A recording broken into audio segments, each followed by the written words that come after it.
মাতরম সম্পর্ক কি? এই ভুলই তো কংগ্রেস করেছে। এই বিভাজনের রাজনীতির মধ্য দিয়েই তো ভারতবর্ষের সর্বনাশ হয়েছিল। যদি 1937 সালে কংগ্রেস বন্দে মাতরমকে খণ্ডিত না করতো তাহলে ভারতবর্ষ ভাগ হতো না।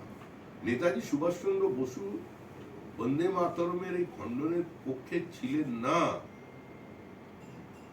তিনি রমানন্দ চট্টোপাধ্যায়কে চিঠি লিখে পর্যন্ত বলেছিলেন যে কবিগুরুকে বলুন গান্ধীজির সঙ্গে কথা বলতে, আমি একমাত্র বাঙালি কর্মসমিতিতে। বন্দে মাতরমের ভাগ্যে কি আছে আমার জানা নেই।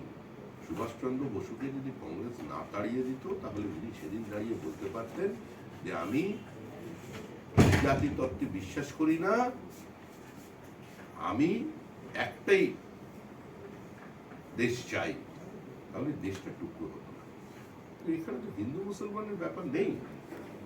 নিজামের বিরুদ্ধে যখন আন্দোলন শুরু করে, আজকে হায়দ্রাবাদের ছাত্ররা এবং বিভিন্ন কলেজে যখন কংগ্রেসেরই দ্বারা হয়ে যারা আন্দোলন করতেন তারাও তো বন্দে মাতরম ধ্বনি দিয়েছে, অসুবিধা করে। কংগ্রেস তো সারা জীবন ছাত্র নেতাদের দিয়ে স্লোগান দিল মন্ত্রমোদের সঞ্জীবন বন্দে মাতরম, তাকে নিয়ে তো বিতর্ক করে।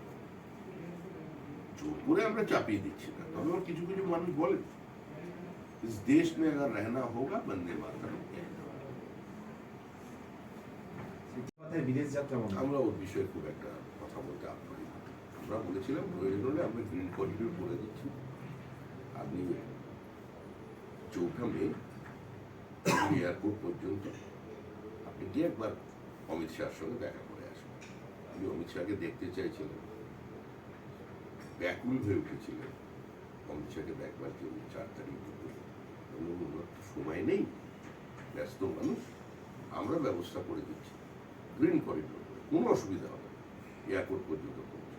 উনি একটু বেরিয়ে আন্দোলন করুন, ঠিকঠাক লাগবে। ফলতা উপনির্বাচনে কোনো লড়াই প্রচার নেই, পোস্টার নেই, বিজেপির পতাকা খোলার লোক রাস্তায় নেই, আর তৃণমূল কংগ্রেসের পতাকা লাগানোর জন্য এটাই। शुभेंदु अधिकारी बता सकते हैं। पश्चिम बंगाल में अभी जो सरकार चल रहा है वो पश्चिम बंगाल सरकार चल रही है, government of West Bengal, it is not government of BJP. तो शुभेंदु अधिकारी जी बता सकते हैं और कंसर्न मिनिस्टर्स जो है वही बता सकते हैं। मैं हमारा पार्टी का बात बता सकता हूँ, डिलीट एंड रिपोर्ट। हम लोग किसी भी हालत से जो लोगों ने किसी समय इस देश को तोड़ा था, कान में बीड़ी मुंह में पान लड़के लेंगे पाकिस्तान की नारा लगाया था, पहले पाकिस्तान देना पड़ेगा तब भी भारत स्वाधीन होगा, ये बोला था। हंस के लिया पाकिस्तान लड़के लेंगे हिंदुस्तान, ये नारा लगाया। वो लोगों को हम उन्हें हिंदुस्तान में रहने नहीं देंगे। तो मतलब डिटेंशन सेंटर बनेगा? सरकारी बता सकते। डिटेंशन सेंटर के बाद कहां से आ गया सर?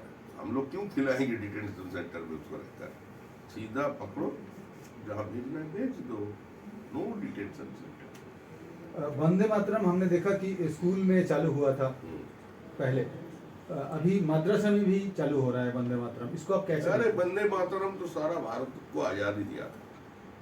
वंदे मातरम धनी तो पहले मुसलमान भी लेता था। निजाम के खिलाफ जब सारे कॉलेजों में मुस्लिम स्टूडेंट्स ने आंदोलन छेड़ दिया था तो उस समय भी उन लोग वंदे मातरम की ध्वनि देता था। बाद में वंदे मातरम को लेकर कांग्रेस ने राजनीति शुरू किया। 1937 में वंदे मातरम की अनुच्छेद किया। तो उसी समय से हम लोग का यह प्रतिज्ञा था कि हम लोग तो इसको पूरा करके रहेंगे।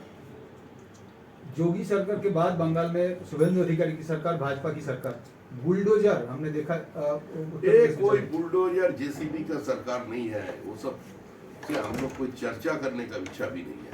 अभी हम लोग निवेश चाहते हैं, इंडस्ट्रियलाइजेशन चाहते हैं, शिक्षा व्यवस्था में परिवर्तन लाना चाहते हैं।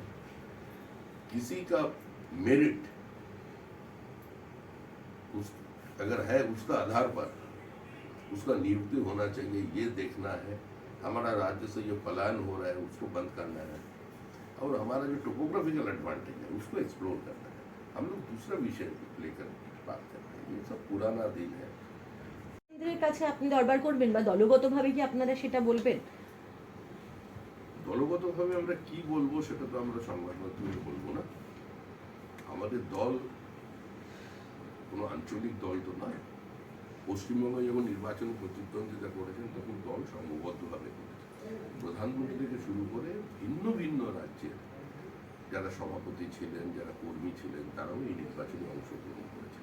এবারে পশ্চিমবঙ্গে যে সরকারটা তৈরি হয়েছে, সেই সরকার তৈরির কৃতিত্ব তো শুধুমাত্র বিজেপির নয়, পশ্চিমবঙ্গবাসীর সঙ্গে সঙ্গে পুরো বেঙ্গলি ডায়াসপোরা, যারা শুধু পশ্চিমবঙ্গের বাইরে থাকেন এমন নয়, ও ভারতবর্ষের বাইরেও যারা আছেন, ভোটার লিস্টের নাম আছে যারা, তারা একদিনের জন্য, দুদিনের জন্য এসেছে শুধুমাত্র ভোট দিতে। উৎসব হয়েছে পৃথিবী জুড়ে। তারা আশা করে আছে একটা আর্থিক প্যাকেজ আসবে। হুমায়ুন কবির আজকে বলেছেন যে যারা গোমাংস খান তারা সেটা দীর্ঘ কয়েক দশক ধরে, কয়েক শতক ধরে খেয়ে আসছেন, তাদের অধিকার, তিনি রাস্তায় নামবেন, আন্দোলন করবেন এটা নিয়ে অধিকার রক্ষার্থে। আমরা কি করতে পারি? তারা তাদের কাজ করুন। গণতান্ত্রিক দেশ।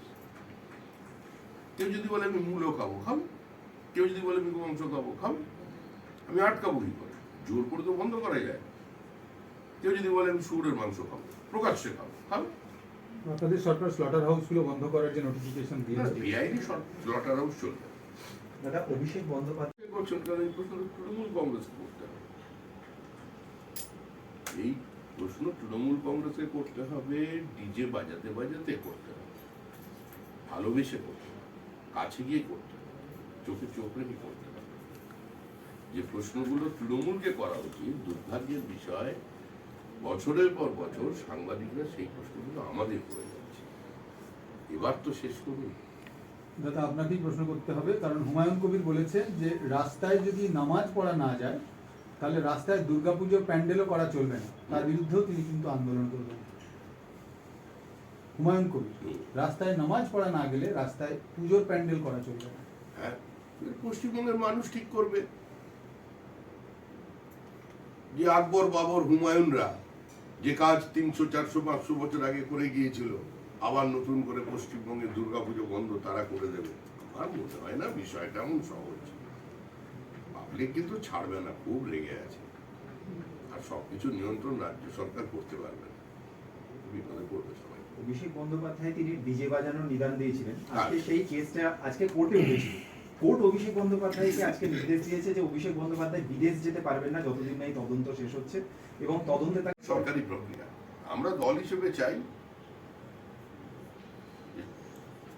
যারা চায়ের সঙ্গে, শিল্পের সঙ্গে যুক্ত আছেন, তাদের পাশে সরকারের দাঁড়ানো উচিত, এবং কেন্দ্রীয় সরকারের যে সমস্ত পরিকল্পনা চা বাগানের শ্রমিকদের জন্য, যেটা বর্তমান সরকার লাগু করেনি, অতীতের সরকার করেনি, সেই সরকার, এই সরকার সেই কাজটা করবে, সুচারুরূপে পালন করবে।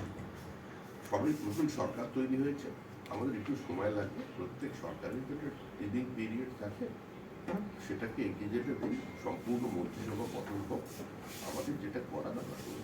দাদা, মন্ত্রিসভার প্রশ্নে মুখ্যমন্ত্রী আজকে দিল্লিতে আসছেন, আপনিও আছেন দিল্লিতে। না, আমার মন্ত্রিসভার বিষয় কি চূড়ান্ত শিলমোহর হতে পারে? মন্ত্রিসভা চূড়ান্ত কি হতে পারে এবার রাজ্যের মন্ত্রিসভা? মানে আপনিও রয়েছেন বা মুখ্যমন্ত্রী রয়েছেন, সেই জায়গায় দাঁড়িয়ে মুখ্যমন্ত্রী যে আসছেন এটা আমি দিল্লিতে আসবার পরে জানতে পারলাম। আমার সঙ্গে, মুখ্যমন্ত্রীর সঙ্গে মন্ত্রিসভা গঠন নিয়ে দূর দূর পর্যন্ত কোনো আলোচনার সম্ভাবনা আগামী কয়েকদিনে নেই। নির্মলা সীতারামন আর্থিক প্যাকেজের ব্যাপারে কি আপনারা আবেদন করতে চলেছেন? বাংলায় কি লক্ষ্মী লাভ হবে আগামী দিনে? সেটা বলবো কেন এখন? যা হবার তা হবে, যা হবার তা পশ্চিমবঙ্গের ভালোর জন্য হবে।